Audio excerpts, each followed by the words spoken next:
All right, here we go. Biggest frustration of this whole thing so far has been getting into the flight. Do not run things through Halo Waypoint. I think is the biggest takeaway I've had so far from the entire beta. Or not beta. I'm sorry. It's not a beta. It's a flight. Just trying to get my code has been the most frustrating portion of everything and the most difficult. Even after getting into the game and messing with settings and stuff just to get things where I wanted to be, it wasn't anywhere near as frustrating as just trying to get the code. I want to say I played my first game around 12 or 1 a.m. Central yesterday, and when you come out and you're saying that people are going to be able to play Thursday through Sunday, basically, I know it's a technical test and you're going to run into issues and stuff like that, but you should probably try and stick to that. And then on top of that, this is the smallest flight. Like they came out and said that during the technical test video they had on Wednesday. So if this is the smallest one, and I understand it's supposed to be a learning experience, but if you're gonna keep ramping it up from here, like there's a lot that you're gonna have to do to fix things, basically. So I think just shooting keys out to people's emails would have been way easier than what they decided to do by running everything through Waypoint. I mean, that's just a personal opinion. I don't know anything about the tech side of this. I don't know how to do HTML, which obviously isn't what it is, but you get what I'm saying. Like, I don't know this stuff. I'm just some dude who has a freaking camera and can talk into a mic. So I just hope they fix those things. I hope they get around that somehow. Even if they could shoot it out as an Xbox Live message, you know what I mean? And you get your code that way. Even if it's for Steam, it'd still be easier to blast out that way instead of having everybody bombard the website. That was the hardest part. But as I did say, I got my Steam key and I'm playing here on the computer. When I first started playing, I didn't do anything. I heard the Halo music. I got super excited. I was hyped and I immediately jumped into a game. I didn't originally have the dedicated server error that they were talking about on Twitter. I was able to get in the game pretty quick, and the first game was kind of awful.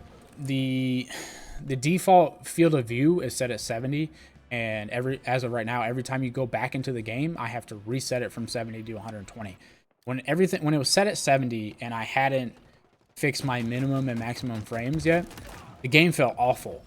I play on a 3440 by 1440 monitor, so it didn't feel great at all. After the first game, though, I went into the settings, I messed with it a little bit, fixed my field of view slider, went from 70 to 120, and then I fixed my frames. So my minimum frames is set to 60. My maximum frames is set to 120. Because that's what my monitor goes to. And it fixed that feeling. After the second game, felt great. It felt like Halo. It's a good mix of like the Halo 3 movement, like Halo 1, 2, 3 movement, with the sprint added in. But the sprint doesn't feel like excessive. It doesn't feel like I can run a marathon in like 30 seconds. It just fits very well, and you can tell that they spend a lot of time working on that stuff. So it just feels natural for a Halo game, which is what everybody wants. From what I've read, I didn't play Halo 5 really. Like I have Halo 5, but I never played through the campaign. I barely played the multiplayer. I spent probably my most amount of time in Halo 2 and Halo Reach. Those were kind of my bread and butter back in the day. And Halo Reach is by far my favorite campaign and multiplayer. And this is especially multiplayer for me, is a lot of fun. Even just being against bots, it's still like a ton of fun to play. So far, I've only played with controller. I haven't tried keyboard and mouse yet. I do plan on trying before the end of the beta, or the flight. My bad. The audio overall is very good. The old style classical Halo music that you used to, what I mean? It sounds great. It was great to open up the game to that. The menu music after a while, though, is a little weird to me. I don't know if I'm a huge fan. They do have a sound thing that comes up whenever, like, it's a little blare of music whenever a team hits like the halfway point of a match, which I think is interesting and I like it. They also have now the last 10 kills, the music kind of ramps up. I can't really remember if that's in the other Halo games. I don't feel like it is. At least not in MCC. I could be wrong, though. You play so much, and I play with a bunch of background noise now. I normally listen to podcasts and stuff when I play. But yeah, I normally play with a bunch of background noise when I'm playing my Halo games these days. So I don't really pay attention to whether or not there's like the ramp up music there at the end. Outside of that, you know, you got the Spartan chatter, which is really nice. The AI chatter is really nice. I mean, they've had the AI make some really kind of like funny comments and whatnot, depending on which one you have. They have 4 in the beta. I've mostly played with Lumu, which is the starting one, and then there's one. The one I'm using is the Circle, but I don't remember the name. But yeah, there's 4, and you can play with them. They all kind of have different things when you pick up weapons, like power weapons and stuff like that. When you pick up the sniper, or you pick up the commando or something like that, it's all a little bit different. So yeah, I mean, and then the gun sounds. Speaking of the commando, the gun sounds in general are really good. I really like the commando sound. I really like the sidekicks sound when you're firing it. They both feel really good.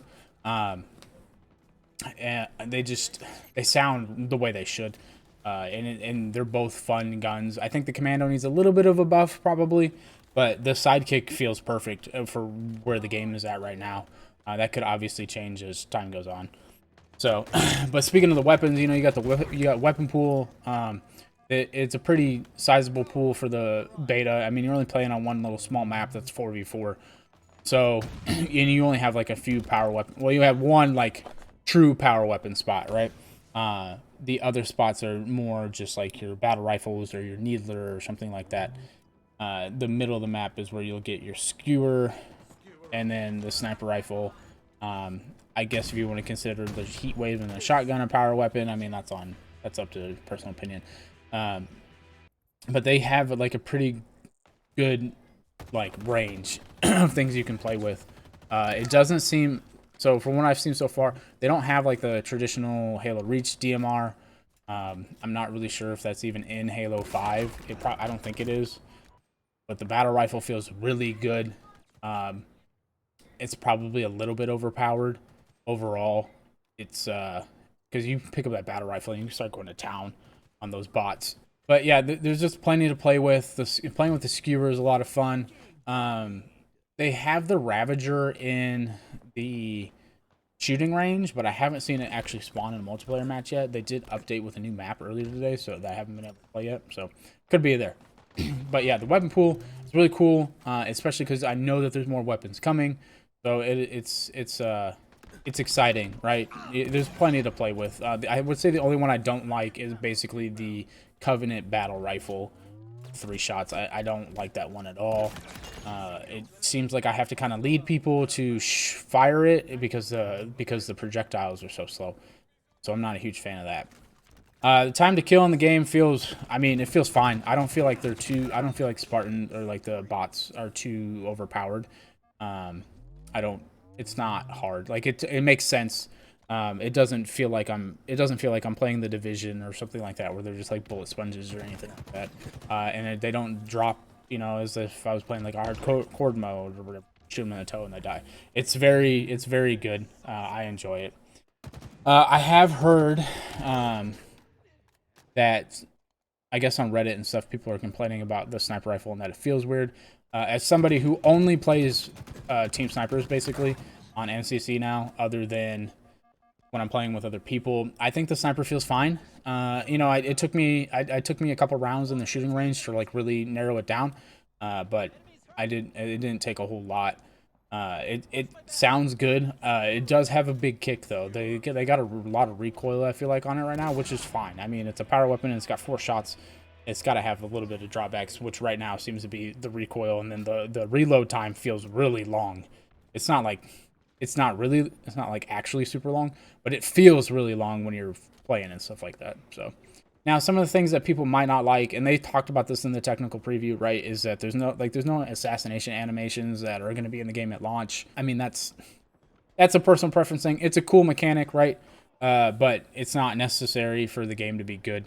And then there's also the ping system. I actually totally forgot about the ping system. I haven't used it yet. Other than that, you know, you got the Armory. The Armory is fun. It's not totally fleshed out, obviously, but you can see where they're going with it. The only problem I really have with the Armory right now is when you go into the Armory to like look at your Spartan, the top of my character's head is like cut off. So that bothers me. That's like not centered. I don't know if that's an OCD issue or what. But yeah, it's just kind of annoying. And And then there's like a bunch of stuff that's still locked that like you can see but you can't equip kind of thing, and I don't really know what the point of that is. Like it seems to be stuff that's not even things that you can unlock by continuing to play through the battle pass that they paid for and stuff like that. So I don't really understand why it's there. I mean, maybe there is a way to unlock it. Honestly, I haven't paid a whole lot of attention to the Armory. I've been more worried about playing the game itself. And honestly, the game is just so much fun. It's so nice as somebody who's been playing Halo since I was basically 10 years old to be playing a new Halo since the last one released. And it feels especially long since I didn't really play Halo 5 all that much. It basically feels like I haven't played a new Halo since Halo 4, which I played on the 360. The game is a lot of fun. It's just a very good time. I think they've done a really good job with where they're at right now. It makes me hopeful for the rest of the game. It makes me hopeful for big team battle and stuff like that. And even if the campaign ends up just tanking, the multiplayer should be fun, and it's free to play, so you can play with everybody. But yeah, that's kind of like the initial impression of the game. It's just fun, man. That's really what it boils down to. It's a lot of fun. Outside of the technical things or whatever, and the frustration you're getting in, I've had a ton of fun playing, and I'm very excited. I'm more excited than I was, and I'm more optimistic than I was for November. So yeah, that's where we're at right now. I will probably follow this up with more content. Hopefully we can get into more flights, but like I said, they also have the extra map that's like an ODS, and there's like ODST bots or something. So I'm actually going to get off of this, and I'm going to go play that. So check us back with us at Our Life in Pixels every Friday at 10. We run the podcast. We also stream throughout the week, so go ahead and follow us at on Twitter at Our Life in Pixels, and then also on Facebook. You can just look us up at Our Life in Pixels. Same thing as YouTube. Check it out. We're going to be trying to put out more content as the year goes along here, and hopefully we'll have plenty more to come. So see you around, and have fun playing.